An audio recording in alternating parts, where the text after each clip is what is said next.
everyone, and welcome back to day 2 of Two Security Guys in a Podcast, right? Yeah. That's what we're doing, right? Okay, all right, cool. Yeah, you would have seen the awesome intro by now. As you can see, we're raising the game anyways on this So Far 2 episode podcast.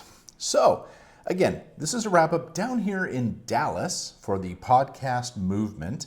And today started out pretty interesting. I mentioned it yesterday about McQuiggan being the intro speaker. And we went and saw that, right? Yep. Got up early and everything and went in and saw that. And it was indeed McQuiggan. Yes, it was. And we got pictures. we do. Yeah. So check it out. We'll be rolling some of that. See, we got B-roll today. We are really up in the game, folks. Check this out. Anyways, McQuiggan and the other host, they were talking about a new product that they have out. It's called Fireside Chat, which just opened yesterday to a, I guess a public General. thing instead of invite only. Right. And it did look like a pretty cool app.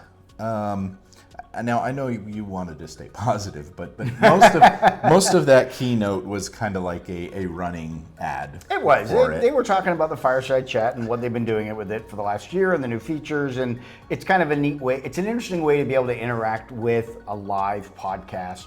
Yeah. Streaming podcast going on. You can have emojis and applause noise and cheering. And there was a lot of that going on every time Mark finished speaking because they were using the platform and everything during it. So they were streaming it live, and it is cool. Don't get me wrong. I actually really like that app. I did sign up for it. So at Eric Crone, no space. Anyways, I did sign up for it. It is kind of cool. It'll be interesting to see how that grows and what it does. They were targeting it for folks that are seasoned with podcasts. It's not. It wasn't designed for folks that are just starting out. So if you've had a podcast for several years and you're doing it, you're having a live streaming podcast, and you're looking for a way to get folks to interact, that is certainly one way to do it. Is certainly through that Fireside Chat. So that was pretty interesting. We did head out after that, and we met up with some wrestlers.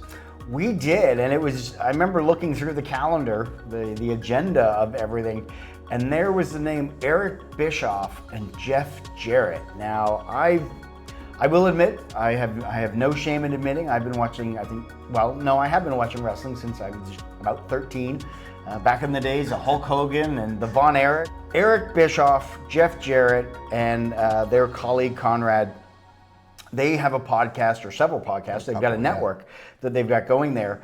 And they were talking about communicating and having a podcast for a niche market. Now, you and I, cybersecurity, when you talk to a lot of people here, they look at that as a niche market. And it is. Depending on how you look at how many people that are in cybersecurity that would take interest with our podcast. But one of the things, there were some great takeaways from that, like the fact that you want to make sure you're trying to solve a problem. If you present a situation, an issue, a problem, and you're the problem solver by providing your audience that kind of information back to them. And looking at it where, you can do audio and video, but what they're doing with their podcast, I thought was really cool. And certainly for me, it'd be something to check out, but they were doing the simulcast of watching old wrestling matches from years ago, like from the 90s, 80s, 90s, 2000, early 2000s of them, and then providing additional commentary on it. So it drew in a crowd full of nostalgia of the old wrestling days to listen to Jeff Jarrett and Eric Bischoff from behind the scenes. So that was really cool. One of the things that Eric talked about, and I have the video clip, where he's talking about as they're not your subscribers. You have them as a family. Subscribers, because being a subscriber makes you just feel like a customer. It's a transaction. And intentionally, we started referring internally, and even communicating outside of the office, we kept referring to a new family member as opposed to a new subscriber. That makes them feel differently than getting a membership card in the mail, right? And the one thing that cracked me up that he does is he connects with their marketing team, and he asks for 10 names pretty well once a week, phone numbers, names, and he reaches out to them. He calls them up on the phone. And it is the coolest thing because you get a phone call from Eric Bischoff and you're like, oh my God, no way. And then what do you do about it, or what do the fans do about it? They put it on social media and they go, oh my God, I just got a call from Eric Bischoff. So easy They're promoting it for you. Oh, yeah, they're doing that absolutely. for you. So, kind of having that idea, if you have a podcast and you've got an email base or you've got a way to communicate and connect with your users, reach out to them out of the blue and just connect with them. And you never know what kind of response you'll get from that. But a lot of the times it's positive, where folks are just thrilled to hear from you and they tweet about it. And again, you get that free, promotion out of it. It was pretty cool. Now, I get calls from celebrities every week. You do?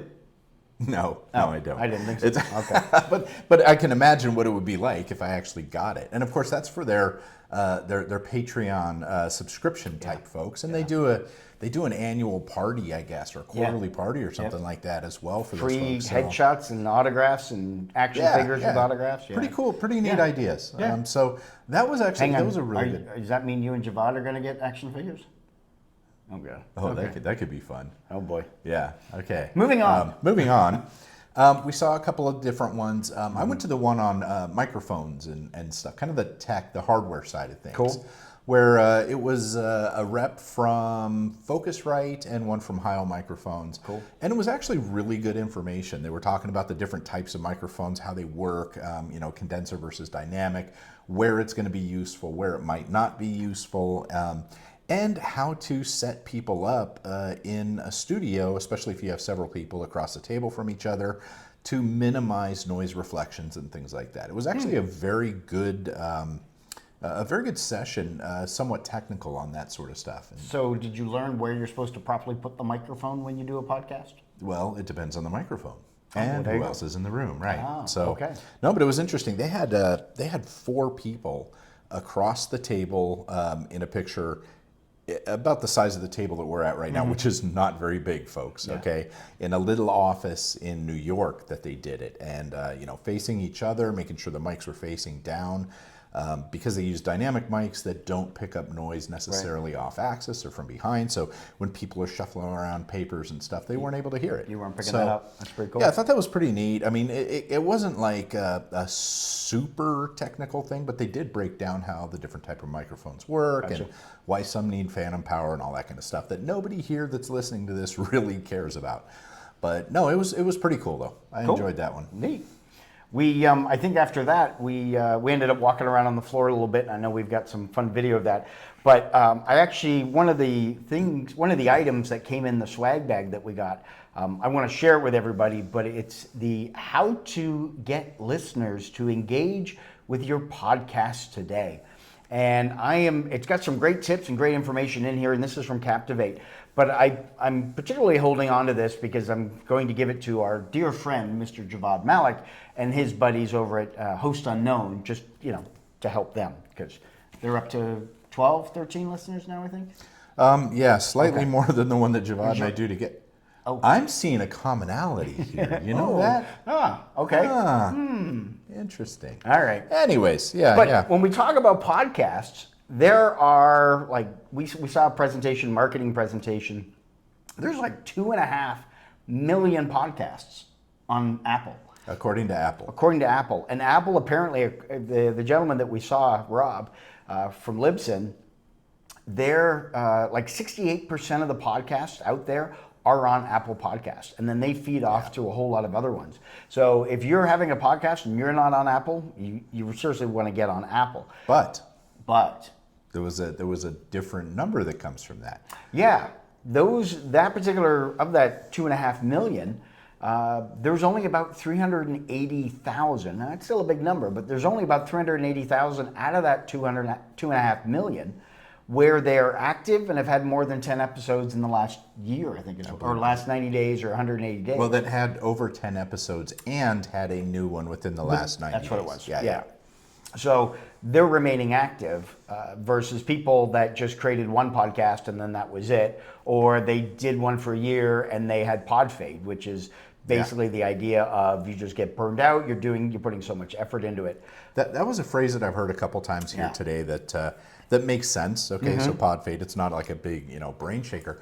But one of the things that he said was kind of interesting, and he was saying that one of the numbers that people lose it at is 1. They get in there and they just go, this is too much work. I'm done with this, right? But the other key number on that was 50. And he said that's usually weekly shows that get to 1 year Right. and go, you know what, it's not worth it. I'm not going to do it for another year, which I thought was kind of interesting. That just tells you a little bit of trait, because it is a lot of effort to put these things together, especially if you're doing it well, unlike us. Well, Jared Show's coming up to a milestone. Yeah. A couple weeks. Yep. Tomorrow will be the 97th episode that we've done. Wow. We've been doing it for a couple of years now. It's they can be a lot of work. Yes. Now the Jarek Show is nice because we do it. We just go live and kind of chat. But we've talked about changing it up a little bit, and I think it's time that we do that. But the more We're kicking out Javad. We're going to bring in You're right. We can still call it the Jared Show. Yeah, you're right. You're right. Yeah.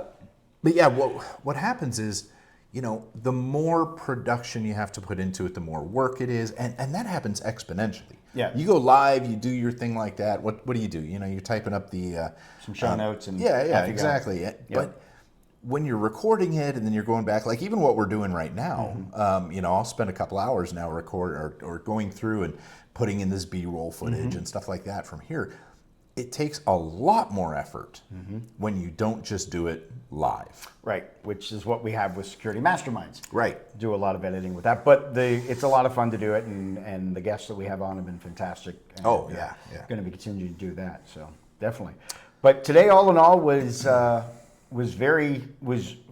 educational again. It was great to ran into some other folks like Tanner Campbell.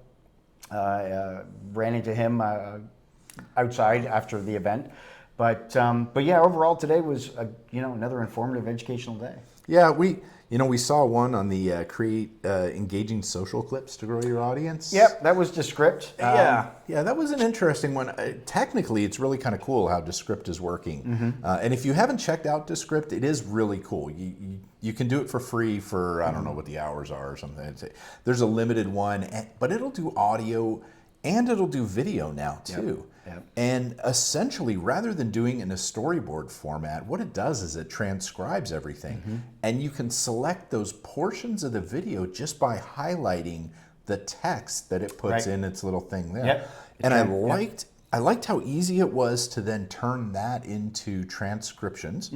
Yep. Right. So if you need to transcribe, if you want to have closed captioning, that sort of stuff, you can have it running on the bottom. Yep. You've used it to do some of the promos for Security Masterminds, where you have the cool little waveform on the bottom and do all of our editing, Security Masterminds editing in Descript, and then I also create the promos with it as well. It's really intuitive when you're dragging in the different aspects of it to create your video or the promo that I'm using, but also the editing, very easy to go through, remove the uhs, the ums, the filler words. Now, see, that's something I'm going to have to play with it a little bit too, because when you remove those words, it's easy to do in the audio side, right? Right. But the then video's what a little happens different. in the video? Is it going to jump? Is it going to, It does. I have played around with it, and it does depends on how bad the filler word or how bad the Yeah. If it's I'm going along and then I think of another word, it's not very noticeable. But if it's a long trying to figure out what to say, then you're going to notice it. You almost may need two projects for that if you go that far, where you leave some of those in there that you wouldn't leave in an audio version. Yeah. Or you could cut to a wide angle. Depending on if you're doing multi-camera, you could cut to a wide angle of it, so it's not so. You know what I like to do is when I really mess something up, I like to throw in some B-roll or a picture. Oh, kind of like now? Okay, good. All right. Okay, perfect. See, folks, you didn't even know that we totally dropped the ball on that. And then I saw another one, the podcast cover art, how to stand out. Oh, yes. And that was interesting. The cover art that they had wasn't really my style so much. Sure. But it did make me think a little bit about a couple of things. First of all, we saw this in the numbers later, the number of people that view podcasts on mobile devices is huge compared to everywhere else. 90% of the people view them on or listen to their podcasts. So you got to make sure it fits on that. Yep. Absolutely. It's got to be able to fit on that. Making sure that your colors aren't the same color as everybody else in your area.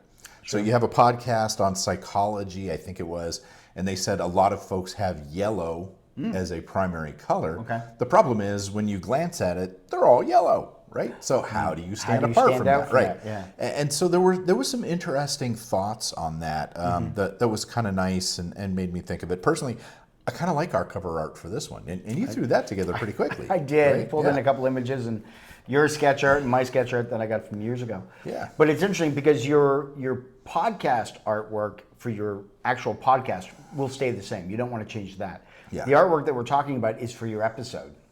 Now, our good buddy Perry Carpenter. They were doing the main Were they one doing too. the main but then ones? they talked Oh. about episodal too and staying. Okay. But, Because a lot of the time, sometimes your platform that you're going to be hosting on may run into some issues Yeah. if you're constantly changing that. But your episode artwork, like what Perry does with Yeah. Faith Layer Insight, which is an amazing one if you haven't seen it. fantastic. Yeah. Check it out in the show notes. Yeah. But having different artwork for that is where we see a lot of that, and we're seeing that as one of the big comments, especially what I've heard coming out of the podcast movement, is having, if you're going to have artwork for your website, social media, whatever you're showcasing it, having different artwork, some different colors than what you might have in your category is certainly one way to do it. But yeah, having that artwork helps drive interest as well, because if you've got a theme and a style, let's say you've got two hosts and you're photoshopping their heads on different things for whatever the episode is, that becomes a routine and people catch that. Yeah. But yeah, it's just another way to be able to draw attention to your podcast, either for your regular viewers or gaining new ones. And on the audio ones, I don't know that it matters that much, but something I've heard on the video ones for those that are doing video stuff is, and you may notice this with the ones that you see that are popular, you have the album art with the person making a funny face. Right. On the background or whatever, and the algorithms seem to favor that. Oh, okay. On like YouTube, but So having a funny face, I know I should be rocketing to first. Yeah, you said it. See what I put up with, folks. But yeah, I thought that was kind of interesting, tying that together from some of the other stuff as well. And so yeah, that's your branding. That's how it all kind of fits together.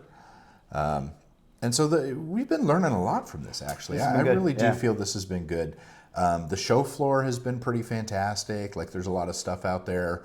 I got suckered into buying a new mic, a $200 and something mic, because it was cool and 20% off at the show, right? But get to try out some new gear. I'm a gear geek. Headphones, microphones is what they had on sale. Yeah. They've had all those, and the different mixing boards that you can use when you're doing your podcast. The new Rodecaster. The Rodecaster, 2, Pro 2.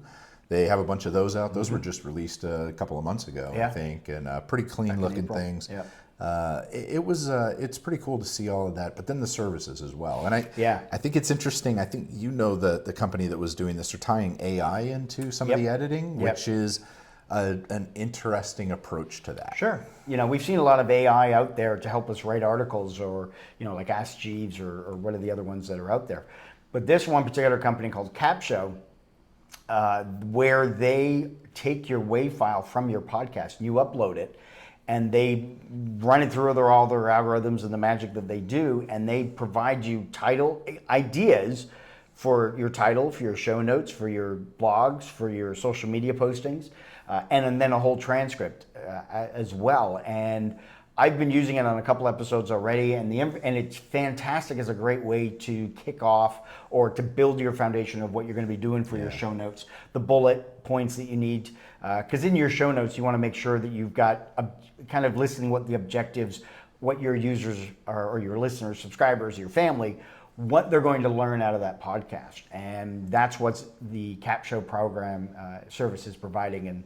And it's been great so far. There's also a lot of other services to help you do editing, help you create your show notes, do your artwork, help produce it. So, and I see those as geared for the smaller podcast groups that are out there that are just trying to get going and may have a little money that they can put towards that, or they've been monetizing. And monetization is like a whole separate track here, where people have your podcast and you build your business around that podcast, and there have been people that have been very successful where they had their podcast for several years, they got it built up, they got some monetization going with it, they got paid by sponsors, and they quit their day job. And now this is what they do. And then they've built a business around it for training, networking with other podcasts as well, and hosting them. So yeah, the podcasting industry It's certainly doing quite well. We saw some stats today about how well it's grown, how much money is going into it. So depending on if you love doing your podcast or what you have, there's certainly an opportunity where you can work at it and put it out there to make money and make it a business. Now, you had the one that was in Orlando not too long ago. It's going to be back Podfest, there, right? yeah, back Podfest. in January. And you said that was a little bit different, though, right? Yeah, that one focused more on the creators. There's a lot more deeper dive and concepts and presentations for the creators of the podcast, not as a podcast industry as a whole. It will be back in Orlando in January. I'm working on a talk that I'm submitting. So nice. We'll see what happens. Okay. Yeah, so hopefully get up on stage there. So Awesome. And here's something that really struck me today, and that is... Did it hurt? Well, no. Okay. Not really. Good. This was a good struck me, Good. okay? And that is, there's a lot of people out there that go, you know what, nobody wants to listen to me, et cetera, et cetera. But I got to tell you, there are podcasts on so many cool little niche things out there. And again, if you're not going into it to make a fortune, do it. Yeah. It's really not that difficult just to get started. Somebody said you spend, $80 on a mic, and then the rest of your money on Advertising and show art. Right. Which I thought was kind of funny. But honestly, there's so much stuff that's free to use to get started. So maybe at some point in time we do something about some of those little tools, like StreamYard, which is kind of cool for the video side. Podbean is a host that I don't think we pay much for, and only because we're holding a lot of stuff on there for the Jarek Show. So some of this stuff, a lot of this stuff is free to get started. What we're recording in here is OBS, and there's a StreamYard version of that, and you can do streaming to this through Restream, which just dumps it out to everything. Do it. If it's something that interests you, you might be surprised at following. At what other people go, you know what, I'm really glad to have somebody else that's in the same boat as I am, who's had the same experience, and you build some community like that. Right, And that community that grows and builds, and you have those family members and now becoming part of what you're putting out and they're listening to. It becomes very powerful and certainly rewarding, I know, for a lot of the folks. I think I'm going to start a podcast on people who do public speaking for a living but don't like crowds or hugs. Okay. All right. On that note. So. Yeah. So. Anyways, thanks for tuning in. Are we going to try to do another one tomorrow? Because you're going to be in a boot, right? Yeah, I'll be out and about in a boot, eh? We'll try to get one tomorrow. Maybe it might be something we do remote. Do a final recap or something like that. Do a quick final recap or something. Gotcha. Yeah. Okay, I can. You know what? I can move this lamp around. It'd be just about as useful. I bet it would be. It would be. Well, thank you, everybody. Thank you for listening, Javad. I hope that was more entertaining for you because, you complained a little bit, but we're here. We heard you. We got the constructive criticism. We did. And it was good. We did. Yes, it was. So, thanks, Javad. Hope you learned a thing or two. Have a great one. Take care. Take care.